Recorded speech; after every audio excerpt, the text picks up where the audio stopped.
Today's video is brought to you by Assiniboia Downs Gaming and Event Center.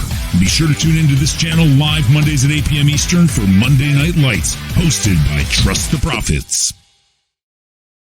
Hey there, everybody. This is Trust the Profits. I am Jessica Tugwell, and this is The Formula. And today we're going to be talking about the Travers Day card. It sure looks like it's going to be an exciting day of racing, doesn't it?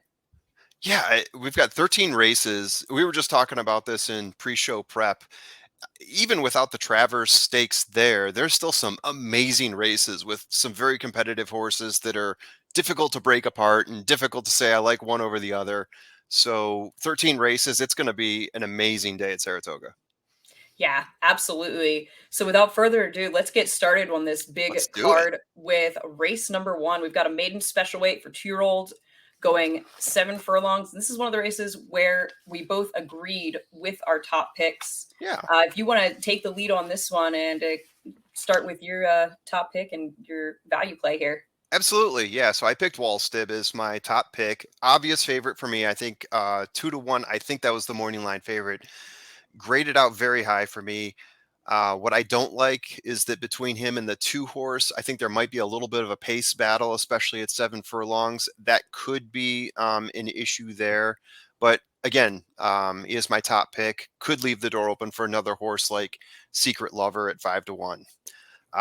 Secret Lover, 5-1. What I like about him at 5-1, I think that number is going to fall a little bit more. I think there's 2 McPeak horses out there, and one of them is going to end up taking a little bit more money as well. So I believe that number could balloon. Have a feeling the public is going to bet the other way, bet another way, I should say. Secret Lover had a rough start, got sandwiched in between 2 horses, was behind the pack by 17 lengths, and ended up closing to 7 lengths behind the winner. So actually had a pretty strong effort to recover, showed a lot of guts in that race to actually recover the way he did. Yeah, definitely. Showing the start there and then coming into the stretch here. You don't even see him on the page. That is Wallstib on the outside here. Yeah. Who does kind of get pretty much just beat on the square here. Right. But as they cross the wire, look out for the 7-horse and that Secret Lover making up that ground after that really rough start to the race. Yeah, recovering 10 lengths. I think some people might also look at Trevor McCarthy, who's had, some troubles, I guess you could say, at Saratoga. We're all still rooting for Trevor here. But I think, this could be a very good matchup for him. And if that balloons up, I think there's a major value with Secret Lover there. Yeah, I'm with you. That horse made sense to me, but I ended up choosing 3 White Soldiers, the 4, as my value play, kind of on a similar angle. A horse who encountered trouble in his debut, but made up decent ground and should get some pace to run at in here if the 2 favorites kind of go out running. And this one was also a little bit of a pedigree play for me. There's a little bit of depth there, a little bit further back in the pedigree. He goes back to the mare Blighty, who most notably you might know as the tail female ancestor of Flightline. So there's a little bit of pedigree there. This horse is definitely not a Flightline, but I'm hoping that I think he'll put in a better run second time out for William Morey. Yeah, absolutely. So that's that one. Let's go ahead and move on to race 2, a $95,000 allowance for New York breds who have never won 2 races, going 5.5 on the turf. And I felt like this was one of those races where I might be getting a little bit too cute trying to beat the entry in here, specifically the 1 City Mischief. But my thought here was that there seems to be a little bit of a lack of pace.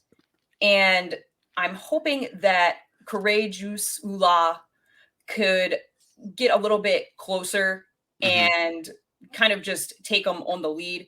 They went in City Mischief's last 3 races where he's got these big numbers. They went very fast early. Yeah. And I don't think that he's going to get that type of trip today. So I thought that he might be beatable.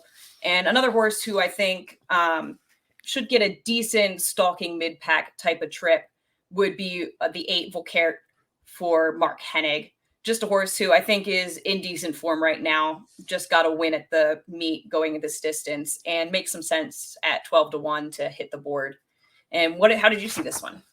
Yeah, I actually do have City Mischief on top, just in terms of the way the horse graded out for me. He graded out at the top for me. Definitely, if he gets scratched, I am not going with the 1A who graded out at the bottom for me. But I like where he finished with respect to his last few races. Median lengths, 1 1/4 off of the lead.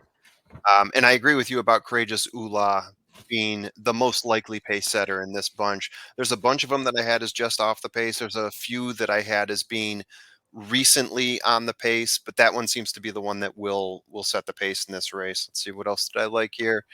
Um, yeah, and in the last race, or yeah, last time out with IRAD, same park, same class, came in second by half a length to Disarmed.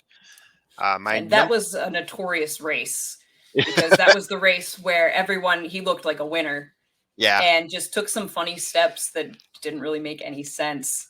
Yeah, so you hope those get patched up by now. Yeah. So my next pick up, Empire Sky, in the money 89% of the time, or in the last 12 races, 89% of the time.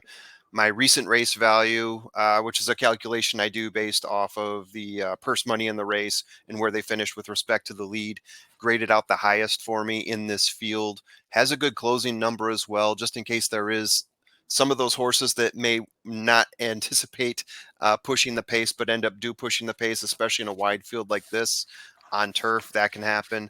So I like the fact that he can probably close in a bit from there. Yeah, and I like the improvement that this horse has had over his last 5 races as well, sort of pushing the envelope a little bit more each time. So Empire Sky at, what do we have him at? 15-1. Getting good value there from Empire Sky.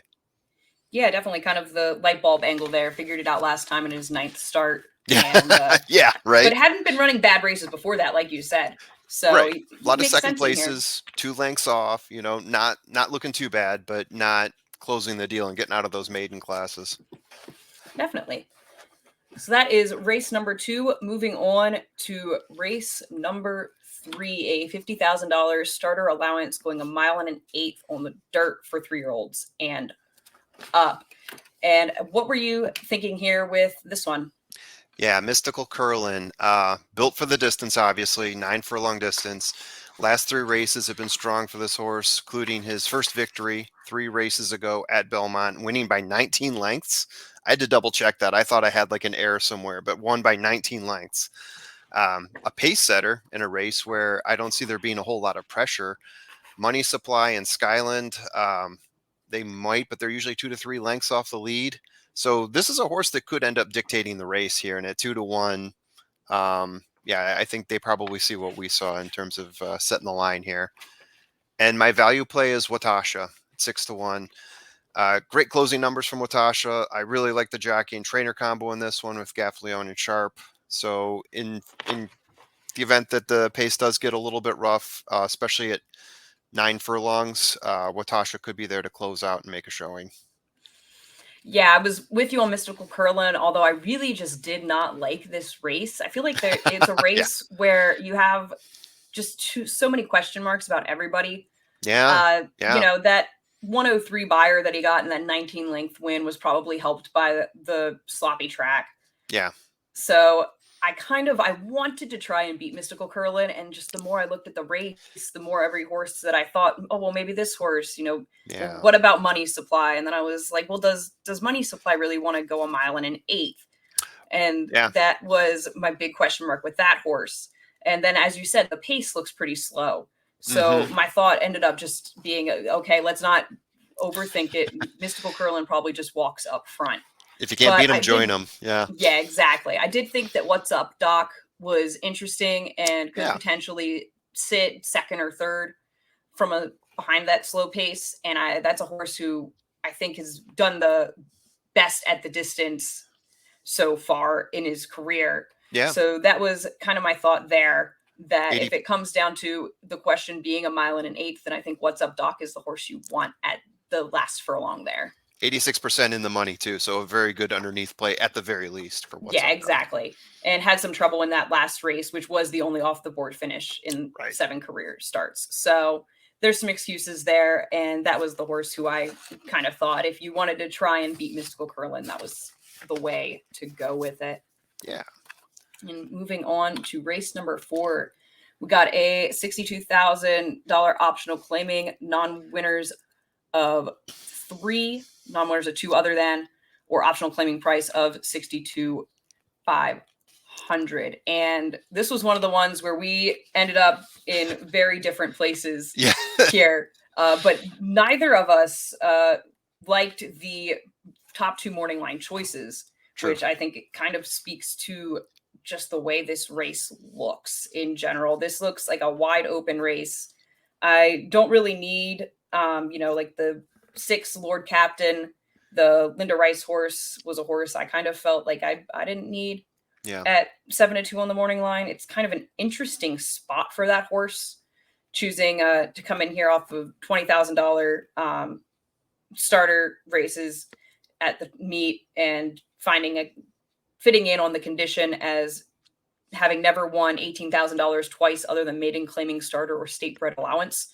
Yeah. So I thought it was an interesting spot for the horse, but I didn't really need that horse, especially not as the potential favorite. I thought that the one horse, Scocciatore, was logical, but there was a lot of speed in the race, and I felt like that horse was more of a horse you would use, but is still beatable. And that's where I ended up on the 3 Osborne. I think this horse gets the right pace set up this time and is just a really consistent runner, is always kind of running similar figs, and is a horse you can really kind of trust here in this race to put in a good effort. And then my value play was kind of at the same price, but oops, lost there, was Milton the Monster, who has the best last out figure here and ran a really good race last time at this level at Belmont. And the hope here, Michelle Nevin is 0 for 15 at the meet, but she's hit the board in 7 of them. So it's not like her horses aren't firing. And I thought that this was another horse who could get a decent mid-pack type of trip in a race that looks like it has a good amount of speed and come running late. What were you thinking in here? Yeah, so my top graded out horse, by the way, Milton the Monster, also the best name in the race, if we're honest here. Yeah. I had Champion's Dream up top. Got him as having a bit of a class drop here. Also, median lengths off of the win are about a neck on average for Champion's Dream in the last 5 races, which is a positive thing that I'm always looking for. How often are those horses really close to the victory? And in the money percentage, 60% for Champion's Dream. All those things I really liked. I think between the 2 of us and the 4 horses we picked here, we picked about 4 of the best closers in the race as well. We stayed off of all the horses that might be close to the speed and picked 4 closers. And that's another thing that I liked about Champion's Dream. But my best closer in here, the horse that I had with the best closing number, second to that would be Osborne, but Bold Journey, I have a closing number of 4 on him within my data model. I also like the 3 wins in 12 races, Rosario plus Mott. I think especially at the value you get there at 8-1 for Bold Journey, really dug him. And like you, I mean, I looked at this. It was I couldn't even tell who was the morning line favorite at first, because how often do you see a 7-2 morning line favorite across only 10 horses? Usually there's one horse in there that's getting 5-2, but a 7-2, a 9-2, that really tells you that this is a pretty evenly spread field with 4 horses that are getting 6-1 as well. Yeah, so this is a very even field. Don't jump on the morning line favorite. I think we're both saying that. Go ahead and look deeper to see who's got some sort of edge you can play off of here. Yeah, definitely. I gave a long look to Champion's Dream coming out of the Tampa Bay Derby and the Sam F. Davis, but decided that that was a horse I would wait. I would give one off of that long layoff, but definitely wouldn't surprise me in here. And moving on, race number 5 is another optional claimer, $62,000 for same condition, going mile and 3/16 on the turf. And I'll let you take the lead on this one. Yeah, sure. So let's see. Who did I have first here? Yeah, I think we both went with James Aloysius here as our top play, 83% of the time, finishing in the money. Um, in terms of being off the lead here, 0.75 at the finish. Yeah, I really like James Aloysius here. In terms of speed, I think he's going to play a little bit off the speed. I would say the pacemaker here is going to be English Conqueror, the horse that you have. There's a few horses that could end up pressing him. So I see James Aloysius here as being a horse that could come off of that second level, that first wave at the finish, and possibly have a nice little close out there. But assuming that doesn't happen for James Aloysius, I also like Cross Border. I actually had a really high rating on Cross Border here, who will come a couple more tiers back from James Aloysius, most likely, in terms of where he sits on the pace. Um, yeah, I like the value at the distance here, too. That was another thing that I was looking at. This being a 9 furlong race, going across the board, had them all sorted out by their distance. And I really like the value that I saw with Cross Border at this distance in terms of his previous races. Yeah, definitely. I thought this was an interesting race because it looks like there's quite a few horses who are in here looking, or at least a couple that are in here looking for the distance more than necessarily the turf, going a mile and 3/16. Yeah, yeah. How about that? So, but yeah, Cross Border was definitely interesting to me coming in off of the Belmont Gold Cup and a couple of steeplechase efforts, actually. But he was one that I just wasn't sure what to expect. My note there was can win if 100%. Yeah. And the question is just, he was walked off, eased in his last race. But if he can get back to, his form last year where he was, beaten a length and 3/4 in the Pegasus World Cup turf, Yeah. then he absolutely has a chance in here. But I was with you on James Aloysius, I think is how it's Oh, pronounced. Aloysius. Okay. I think. I'm not positive, but that is the direction I would go with it. Yeah. But yeah, I think that the question here with him was the distance, but he's out of a German bred mare, and that is stamina all day. Yeah. So I like the consistency in the last 3 races from him. I think that the stretch out makes some sense here with that stamina on the bottom. And I don't think he'll be too far off the pace early. But yeah, English Conqueror was my value play in here. And this was a horse who I just think the distance really suits. Being by English Channel, has raced twice at the distance and finished second and third, is coming in here from Woodbine and off of that synthetic track. I think that a lot of times you can get good stamina and condition into a horse coming off of those synthetic tracks. So I thought he was interesting in here. And one other horse that I want to give a quick mention to, who's another horse that's pretty, I think, second choice on the morning line, but makes sense, is Nobel, first time in North America for Brendan Walsh. That horse, I think, is a must use in here as well, just getting the class. But the question there was that his best race came on synthetic. So I decided that I would go with the ones who are a little more proven in the States on the turf. But yeah, this is a fun race, I think. And while we both agree on the morning line favorite being the horse to be, I think there are options underneath that make a lot of sense here. Yeah, absolutely. Yeah, there's some interesting ones at play for sure. Definitely. Then we have race number 6, a maiden special weight going 6 furlongs for 2-year-old fillies. And this race I struggled over a little bit because my top pick is 10-1.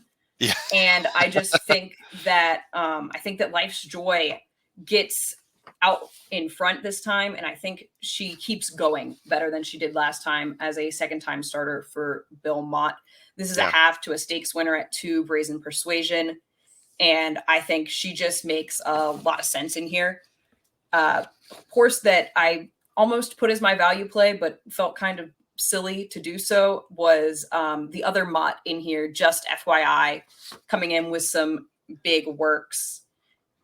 Like a bullet out of the gates on August 21st. And I also liked your top pick in here a little bit. I think that filly that beat her, Delightful Summer, is a decent type of filly. She was just beaten. She went to the sorority stakes, Delightful Summer did after that, and was beaten 2.5 lengths when finishing 5th. So not a bad effort there. My concern with her Antenna was whether she was a second string for Pletcher with that Monmouth debut. But Right. what did you think about Antenna and your Yeah. picks here? And it's difficult for me because, like we said, we have two different handicapping styles. You've got your pedigree knowledge, and I'm relying mostly on data models. And when you have half the field or more as firsters, it's hard to get that alignment between the horses that give you some racing data history and the horses that have none. But the thing I liked about Antenna, exactly what you said, first time out at Monmouth, the horse closed from behind, lost by, I think, a nose or a head in that race, has already showed in her first race that she's got a nose to win and is trying to hit that finish line. It's a horse that Todd Pletcher has with Irad Ortiz. That's a great combo to have. Second time out, I would expect to see some significant improvement from the horse there. So yeah, I'm really digging Antenna, especially at 6-1 here. And then my second horse, I am going with a firster here. The one thing I do look for in firsters, I look for a good jockey and trainer combination, which I think I found on the one horse. Plus, I also like to look for any really strong workouts that the horse has recently had. In the last workout for She's Wicked Smart. I don't know if I should put a Boston accent on that. She's Wicked Smart, something like that. A 47-second, 4 furlong workout, which is pretty sharp. I think if you're going to look for some value at 10-1, I do like looking for those types of indicators. Awesome. Yeah. And I did, as you said, pedigree is kind of my niche a little bit. There it is. And I put together some stats here on the horses in this race with sire percentages. If they are a first-time starter, then the percentage is their sire's first out percent. If they are a second-time starter, then the percentage is for their sire second time out. Beautiful. And then the percentage of winners overall from the dam and her total number of foals, the percent of those that were debut winners, and the percent of those that were winners at 2. So you can kind of look here at a quick glance that Cowgirl Charm, I would say, has possibly the best win early pedigree on the bottom. But the problem is that she's by Looking at Lucky, who gets only 10% first time starters winners on debut. There were some interesting notes here pedigree wise as far as useful siblings. The one, She's Wicked Smart, is actually a half to Adios Charlie. So a nice horse there. Yeah. The 4, Shoplifting, is a half to Graded Stakes winner Tin Type Gal. The 5, Lady DeBerry, is a half to stakes winners Princess Arabella and Dinah's Lassie, as well as stakes placed winners Super Sky and Cairo 6. The question there is that mare is getting very old, and a lot of times you get a decrease in quality from a mare as she gets older, which is not a hard, fast rule. Right. That was one of the things they said about Secretariat, is that his dam was too old. But just a note there that as the 14th foal from her dam, Lady DeBerry, I wasn't sure what to expect as much from her. The 8, Here's Your Trouble, is a half to a little stakes winner at Fauner Park. And then, as I mentioned, Life's Joy is a half to Brazen Persuasion. So some things to keep in mind there as you're looking at this 6th race at Saratoga. And then we move on to the pick 6 sequence and the start of the graded stakes with the Forgo. Yeah. I'll let you, we have the exact same opinion in here. We do. So why don't you say how it worked out on your model? Yeah. So Elite Power was definitely my pick to win here. I've been on the Elite Power train since, I would say, before BC last year, but Elite Power, just looking at the numbers, let me scan back to this. He gets a bit of an edge over Pipeline for me, which is a bit of a surprise. I think most people expect me to say over Gunite, but I do have Pipeline getting a 10.3 for me, Elite Power 11.2, and in terms of median lengths, 1.75, and that's a positive, meaning most of the time this horse is winning, which we all know, 80% in the money. But included in that are just a ton of wins for Elite Power. We're looking at 6 first place victories in 10 total races. Sorry, I was looking at Gunite's line there. We're looking we're looking at 7 first place victories and 10 total races for Elite Power. So this is a horse that just wants to get out there and win. Works well at the distance too. I mean, in my numbers, this shows up to me as being the ideal distance for Elite Power. His racing value at this distance for me was 23.9. That's again the value of taking the race rating along with where the horse finished. So getting a really strong number there, really strong correlation. But you see a lot of green for Elite Power and Gunite. But the thing I like about Pipeline here, 12 to 1 odds. You go down to Gunite, I mean, you're talking about 1.2 to 1. You're not going to get a whole lot of value there. So the next one down is Pipeline. And he's, I would say, in terms of these 5 horses here, he's comparable in terms of the race value in my mind to Gunite. Maybe a step down if you look at where he sits in terms of races in relation to the front, because obviously Gunite has won a number more races. But if you're going to look for that next horse, if you're going to look for a value play, you got to take a step down. You can't be playing a 1.2. Yeah, definitely. And yeah, no, I came into this thinking I would prefer Elite Power immensely over this field. And I really didn't see it that way as I actually was handicapping it. It really didn't end up being as clear cut as I thought, although I did end up feeling that Elite Power was the best. Yeah. I think that somewhere in my mind, I might have been mixing up Gunite with Gunit.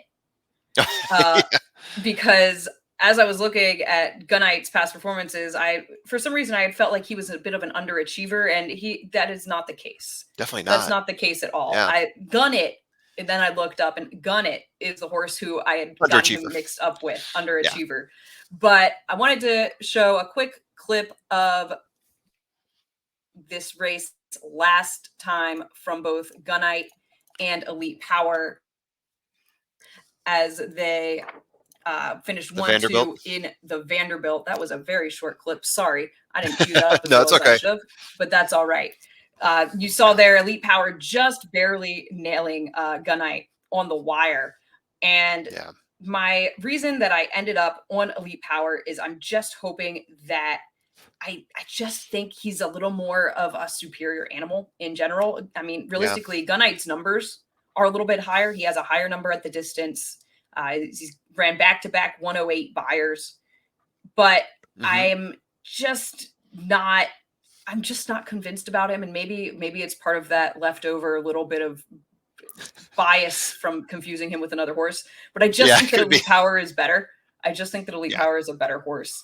But both of the outside horses kind of caught my eye a little bit in here. They both have races to go back to that could win this.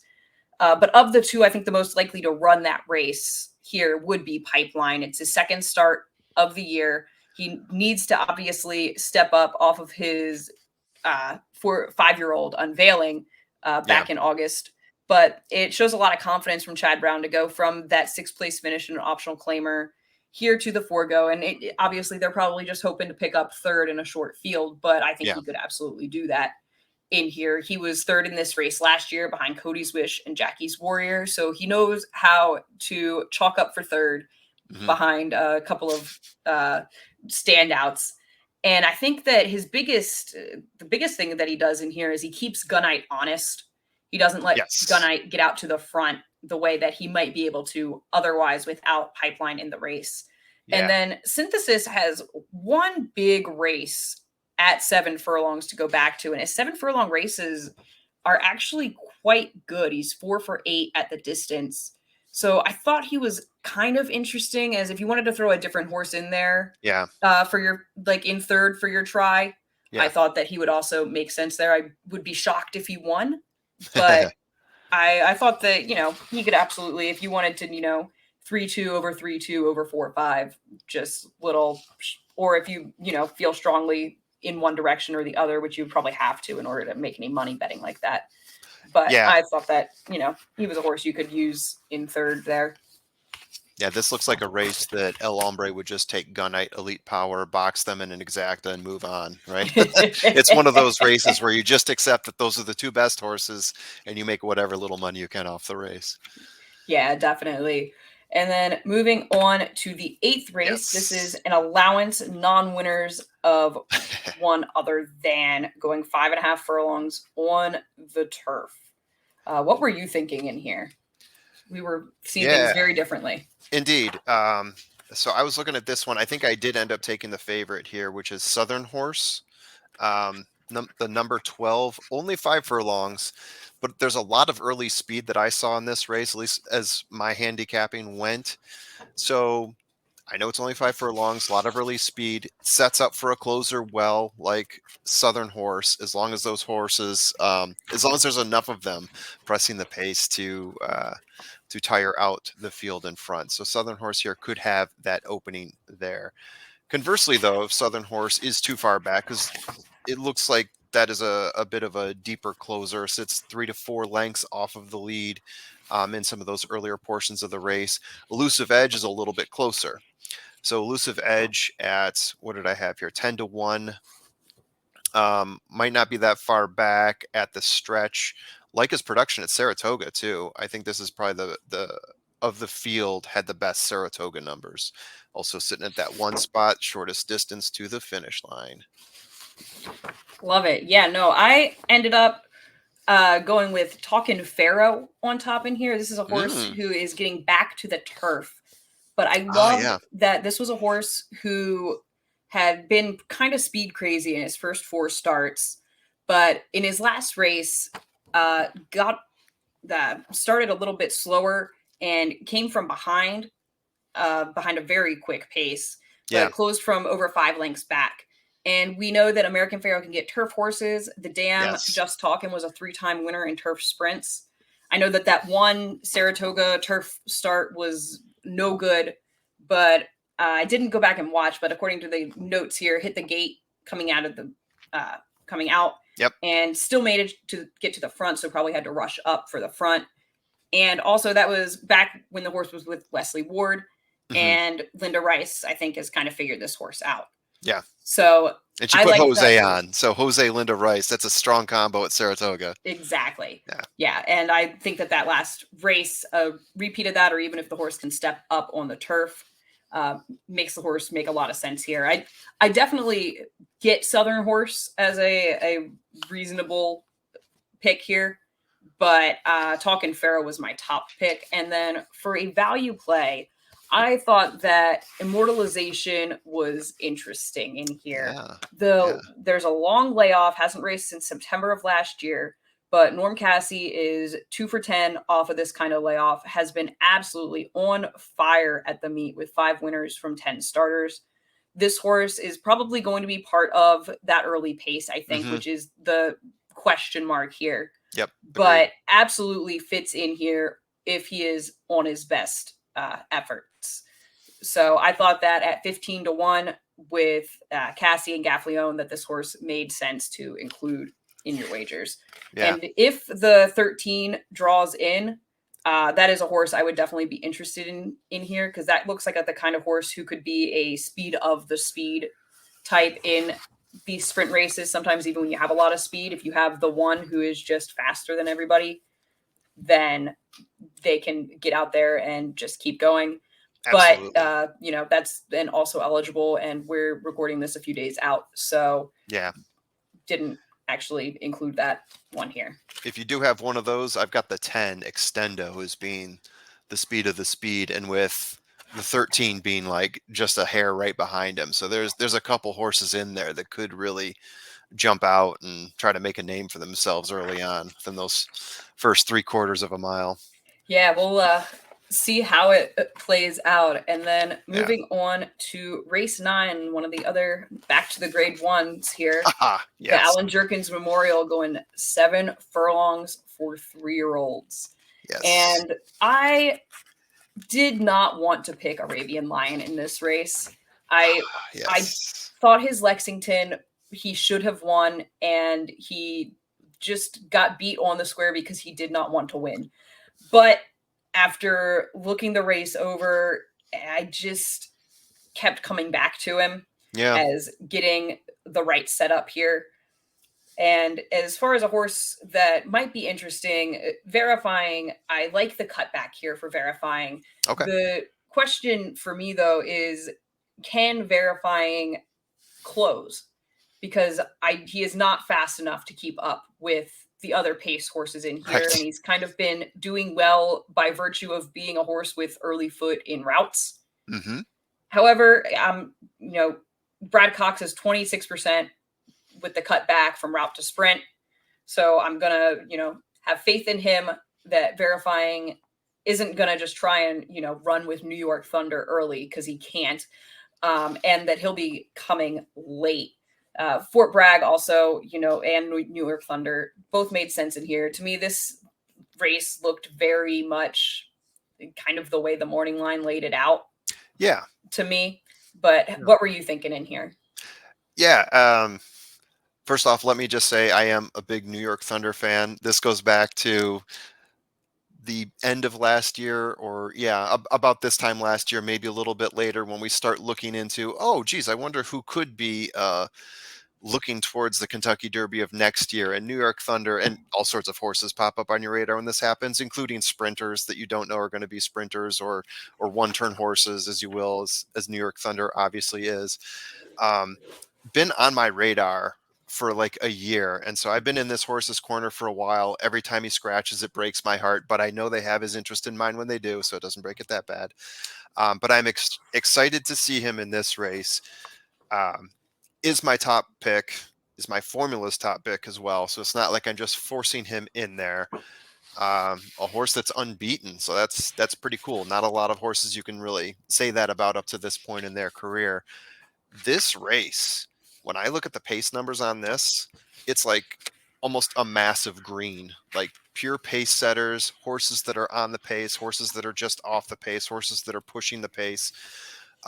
So I do worry about New York Thunder in that respect. Exactly what you just said about Verifying is like, how is he going to run with One in Vermilion, Arabian Lion, Fort Bragg? If these are all horses that are looking to set the pace along with New York Thunder, could get eaten alive.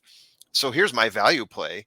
Is the only horse in this pace that I think might stay off of it a little bit is Drew's Gold, sitting at the 1 spot. At 12-1, if a bunch of these horses just get into a bidding war and they tap out after 5 furlongs or at the top of the stretch, Drew's Thunder might be the one that actually has the push at the end to get up there and find himself in a show or a place, or who knows, maybe even a win. So that was the idea I had behind this setup here of the 5 and the 1. Yeah, the pace question was the big thing, and that's why I ended up on Arabian Lion. I forgot to mention that, but it was because in that Woody Stevens, he did actually come from a little bit off the pace for the first time, and that was kind of the race where I didn't like him after the Lexington. I was kind of like, I hadn't really thought very highly of him going into that race, and then to me it was like, he got looked in the eye by First Mission and said, no, thank you, I don't need him. Then he went out in the Sir Barton and romped like he was supposed to, and that made sense that there was nobody else in that field. So I really was against him in the Woody Stevens, and he proved me wrong. So that was why I'm like, all right, well, I guess I'll come back with him now, and he'll probably lose for me. So I always look at him like whenever we go into a Kentucky Derby season, I always have like about 3 tiers of Bob Baffert horses, like his world beater horses that you know are going to be there for the Kentucky Derby and they're going to be a threat. They're going to be that top tier. And then you have the horses he aligns them up with who are kind of pushing them in those races. And then that 3rd tier where you're like, it's a Baffert horse running at Santa Anita in a prep race. I got to think about that horse. And then it just, ends up 3rd, 4th, 7 lengths back. And Arabian Lion was not Arabian Night in my mind. Exactly. He was that 3rd tier to me. So he'll always be that 3rd tier to me until proven otherwise, but he has looked better. And I think just, settling into 1-turn races like this one, that makes way more sense for Arabian Lion. And that is why he's a 5-2 here and your pick. Definitely. And moving on to another 7 furlong race for Fillies and Mares, the Grade 1 Ballerina. And man, this is going to be an awesome race, isn't it? I am getting chills looking at this. We were talking about this one before. Like if we didn't have the Travers and we just had this race, it would be enough, because Absolutely. it is a difficult one to split hairs on and say, this horse versus this horse. It really starts at the top too. I'll let you jump into your pick. Yeah. That it starts. It's Echo Zulu versus Goodnight Olive is a kind of the headlining matchup here, and I ended up on Echo Zulu because she's just getting better, Yeah, that's which true. was a surprise for me when I looked at the form because yeah, she's been winning off, and these first two races of the year, there probably wasn't a whole lot in there behind her, Hmm. but she's doing it the way you would expect, winning by 5 3/4, 7 1/4. And when I first went through the race, I was like, oh, Matarea has a little bit of speed. Wicked Halo has a little bit of speed. Maybe they could press her. And then I was looking at it. No, they can't. I'm in I agreement. think she gets a clear lead in here. And I think she just goes gate to wire again. And I respect Goodnight Olive. She's going to try her best to not let her get too far away. Yeah. But I just think that she'll be coming, but I think Echo Zulu has this field. I do think that Caramel Swirl might be just close enough still in that kind of second flight to come up and make something, make some Yeah. kind of noise. She'll need some help Show. up front. If Echo Zulu goes up there and just waltzes, Caramel Swirl probably doesn't have a chance to win. But if someone does go out there, if someone like Matarea, obviously Wicked Halo's an Asmussen, so she's not going to. Exactly. But, if Matarea, or, according to time form, Dr. B has a little bit of early pace, although how far back she was in the honorable miss, you don't really see that changing, her being able to push Echo Zulu this time. Yeah. But if they do that, then I think maybe Caramel Swirl could do a little better than third. But I think even if they don't, I think she's third best in here. Yeah. So I think that makes her some value at 10-1. Yeah, absolutely. I completely agree with your logic here. I also think that at Saratoga, Caramel Swirl has had pretty good numbers, at least top 3 numbers. I've got her as having some of the better numbers of this group at Saratoga. So there's some track familiarity there. Also at the distance, in terms of value of race at this distance, ranks in there maybe a few steps behind Goodnight Olive and Echo Zulu, but not too far off the ballpark there. So I totally agree with you on that. I did pick Goodnight Olive here. And yeah, I mean, we're just splitting hairs between two amazing horses that have had 8 wins in 10 races each. Goodnight Olive in the money 100% of the time. It's different racing styles, like you said. Echo Zulu is going to jump out, set the pace, going to want to grab the pace and blow everybody away by the first 4 furlongs. Goodnight Olive is going to sit a little bit further off the pace, going to have a little bit of a close if there's a number of horses in front of her. I did go with Goodnight Olive here. I think your reasoning probably beats mine, though, in terms of Echo Zulu here.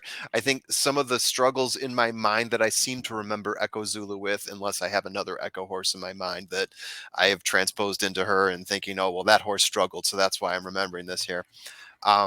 She did go up to like 8.5 furlongs, 9 furlongs, I believe, at one point as well. Did take a couple 2 turns, and I think settles better into these 1-turn races like the 7 furlong race here. So it's going to be tough for Goodnight Olive. I do like Goodnight Olive here, though. But between the two, I mean, it's going to be a damn good race. Yeah, absolutely. Whichever way it goes, I agree. And one more thing I want to note here. Within my data model here, so in 10 races, I've got a statistic where I pull out the number of times that a horse has gone gate to wire, and I tagged Echo Zulu as 7 times going gate to wire out of 10. So there's that. Matarea.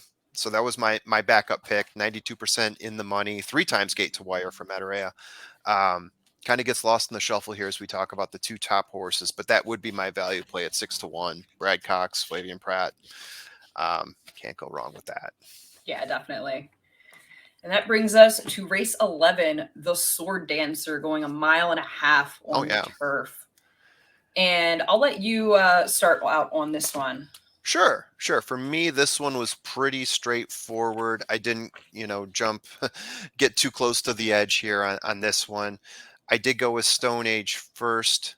In terms of recent race value, I had both Stone Age and Bolshoi Ballet. I better say that right, or my wife will correct me later. As the top two horses here, both of them having significant class drops, so racing in a bit of a top tier class, sitting both just off of the pace. You get a horse like Channel Maker who wants to set the pace. You might get another horse like Daunt who's going to be pushing Channel Maker. I think both of these two horses are the class in this race. So in my mind, I'm trying to not overthink it. I'm going with those two horses, 1 and 2. I do have Channel Maker number 3, assuming that Channel Maker does set the pace, falls back, and those two horses end up passing. That's the story I'm telling myself for now, at least. Love it. Yeah, no, I might have ended up overthinking here because I almost went like the same exact direction you did. And Okay. Except I like Soldier Rising more than Bolshoi Ballet. And Okay. I think I like it more than Stone Age because I think that this case is going to be legit. I think that, you mentioned Channel Maker and Daunt. Both Stone Age and Bolshoi Ballet are fairly close running horses, especially for, overseas English shippers. That these two both will be pretty quick. They're not going to let Channel Maker get away with anything. Right. And I think that that's going to set up for Soldier Rising to run a better race than he did in the Bowling Green, where he also had some trouble. And I think if you toss that race, then he absolutely makes sense as one of the top horses in here on speed figures. So he is my top pick. And I went with Verstappen as a little bit of a value play. He's coming off of that second place effort to Channel Maker. So that was kind of just based on the recent form from this 4-year-old. I thought that he could, run up there and get third. But I wrote, Stone Age is absolutely the horse to beat. You have to respect him. You do have to wonder if he is in form, since we haven't seen him since he ran in Qatar in February. That's the main concern. Exactly. And he does have a win off of a fairly long layoff back last year where he actually broke his maiden by 9 lengths. Yeah. But that was in a maiden race. So who knows if he gets back to the form. He ran second in the Breeders' Cup Turf last year. If he runs that race, he wins this. And, exactly. And I'm overthinking it by trying to beat him. But I am a chronic overthinker, so I'm going to try and beat him with Soldier Rising and Verstappen for second. And Bolshoi Ballet was another one that I thought would sit a perfect trip in probably third. Yeah. And made a lot of sense. Channel Maker, I'd love to see him get a grade 1 at age 9, but I'm just not sure that he's not a horse who generally puts back-to-back big efforts together. Yeah. And so that was where I just didn't need him. He'll probably run his race. He'll pick up a nice paycheck for his connections. But I don't need him today in this spot. At 9.5, it would be an amazing feat, wouldn't it? Oh, it would. Ooh. It would. I would love to see that. I love when these nice older horses stick around and you get these nice geldings. So we actually have a nice gelding potentially in the next race in the Travers with Scotland attempting to upset the apple cart here. He's a horse who I've heard a lot of buzz and people liking him, and I'm just not sure he's ready for this class test yet. Yeah. But who I do like on top is Arcangelo. We both agree. I think he's just the best horse in the field. I think that we're going to get a significant step up from him going from beginning of June to now the end of August. I think that I like the layoff. A lot of people are kind of saying, oh, I don't know about that. But he has a win off a 2-month layoff. That's when he broke his maiden. Yeah. And he's bred to be a horse who just gets better with age. Mm-hmm. I think that he sits a perfect trip just behind National Treasure and Scotland on the outside. Yeah. And I have a lot of respect for Forte. I think Forte is a very good horse. I think that some of the, the criticisms with him about has he really improved from 2 to 3 are valid, but also he's a horse who runs to his competition very much. He doesn't really, I mean, he drew off in the Fountain of Youth, but he was also, those horses were kind of overmatched. Same with his maiden win. Yeah. And in these big races, he runs the race he needs to run, and he doesn't run a whole lot more, which is why they added blinkers last time for him. But I think that, you know, as the favorite, I would use him. I would be shocked if he doesn't hit the board. Exactly. Yeah. But You all would be. Yeah. But I think Arcangelo is better, and I think Arcangelo is going to take that step forward. Mage, though, is the value on the morning line. If we get 4-1 on Mage, he had excuses as far as that last race was a prep race. He wasn't really, I mean, they would have loved to win the Haskell, obviously, but the goal was always to win this race. And I think the extra distance helps him as well, getting back to that 1.25 miles here. And, you know, he's not going to be coming from the clouds either. He sits mid-pack and should get a good trip. So that was kind of my thoughts in here. Well, where were you? About the same. I mean, just looking at it, looking at who's in the field, where they've raced before, who they've raced against, who has the advantage because of the distance. I mean, I sort of threw out my data model at this point, and I just looked at it and thought Arcangelo. Arcangelo is the one that fits the way that he ran at Belmont. You know, beating a horse like Forte, beating all the other horses in the field for that matter, doing it convincingly. I just didn't see any reason to overthink Arcangelo. Forte, great horse as he is.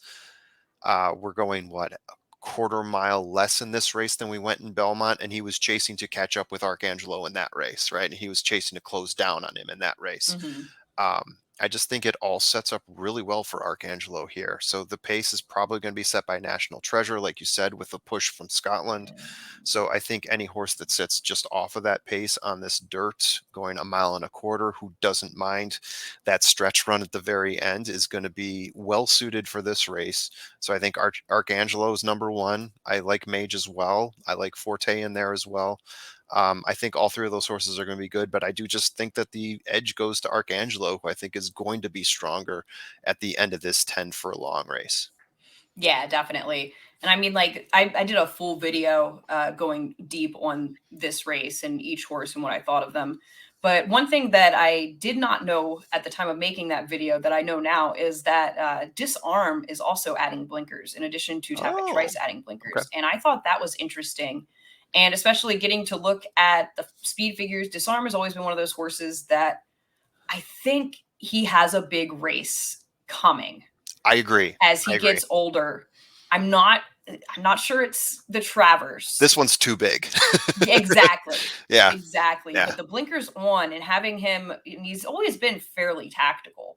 He's been surprisingly good. Like I think he finished fourth at Kentucky Derby. Was he the horse that finished fourth? Yes. And everyone's like, oh, Disarm was fourth.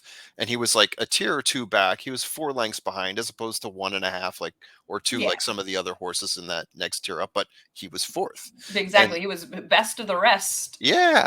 Yeah. So I was thinking, okay, going to put a star next to Disarm's name because that horse is going to do something at some point in 2023. Right. Exactly. Yeah. His whole thing has always been, I mean, since early spring, I've kind of thought that this would be like a fall horse or a next year type of horse. Yeah. So I would not be surprised if he ran a bang up race to get second or third in here. For sure. And kind of started that ascent.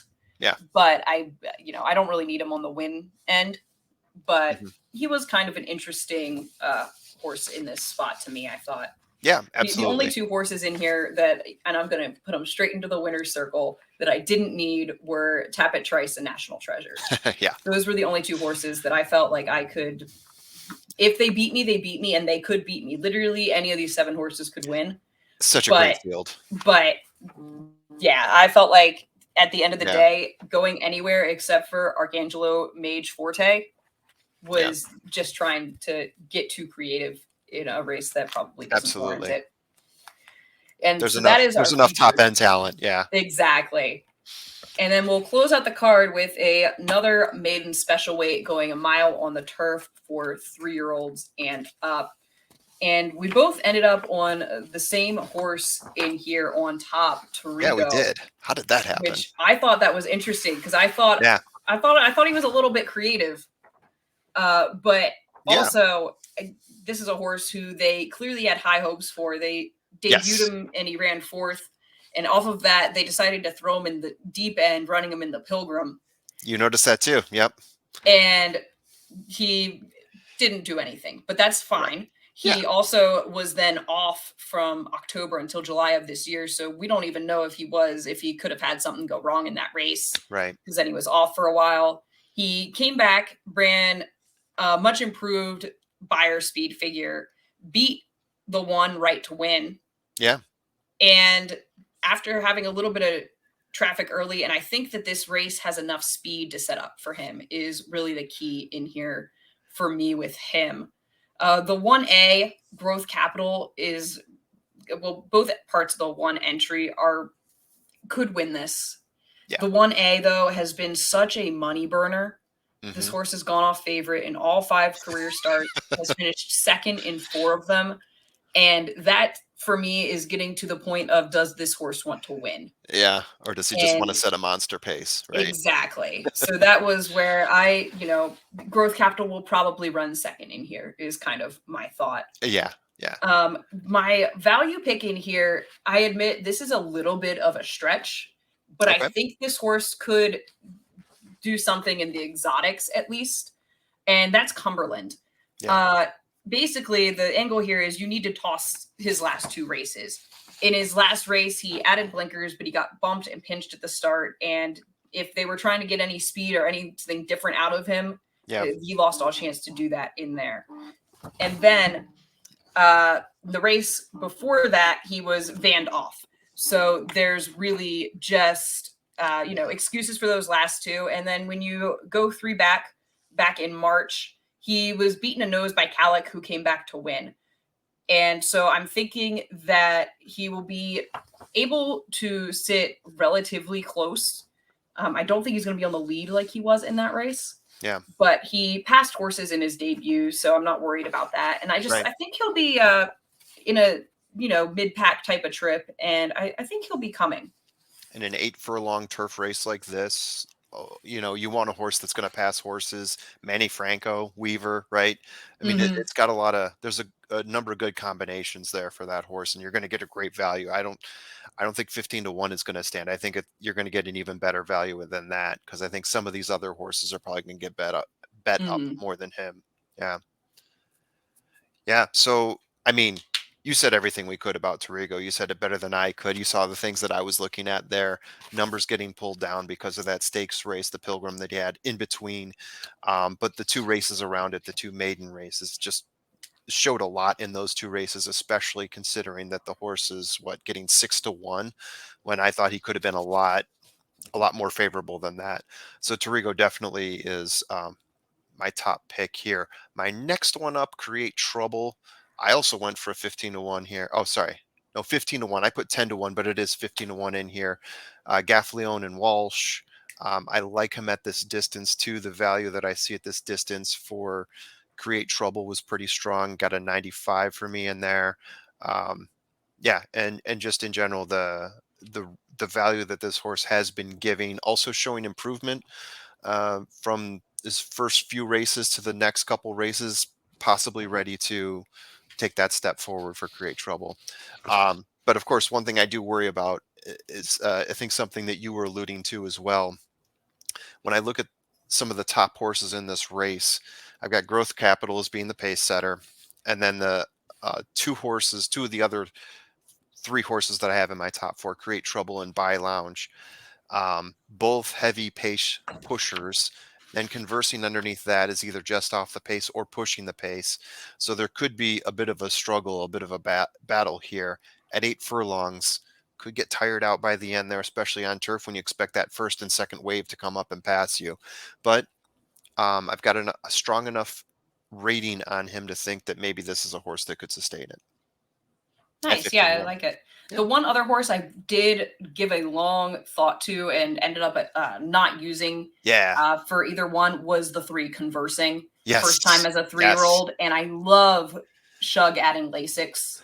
I love that move. Yeah. The only reason I feel like I ended up on Torrigo instead is just that McGahee's been having a little bit of a cold meet.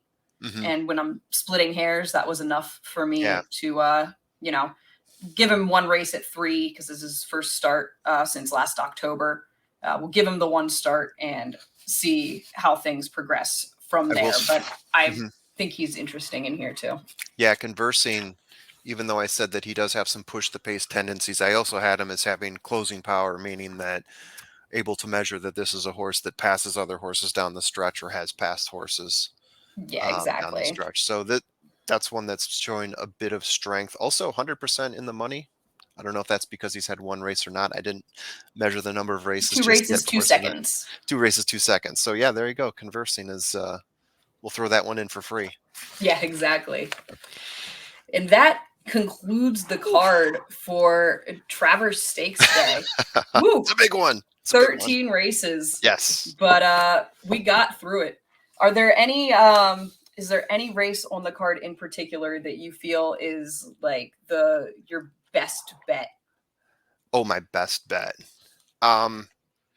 Throwing you a little curveball here. Yeah, absolutely. I think if I'm going to look at any of the races, and this is something that Matt DeSantis put over Twitter today, and I interpreted it to be different, but the way I interpret it was, of all the major favorites in the major races, who do you feel the most confident in to win? And I think he put it the other way around. Who do you feel the most confident in to not win? So you could look for value. But in terms of win, I'm going to go to the race 7 and say Elite Power. I like it. Yeah. Yeah. How about yourself?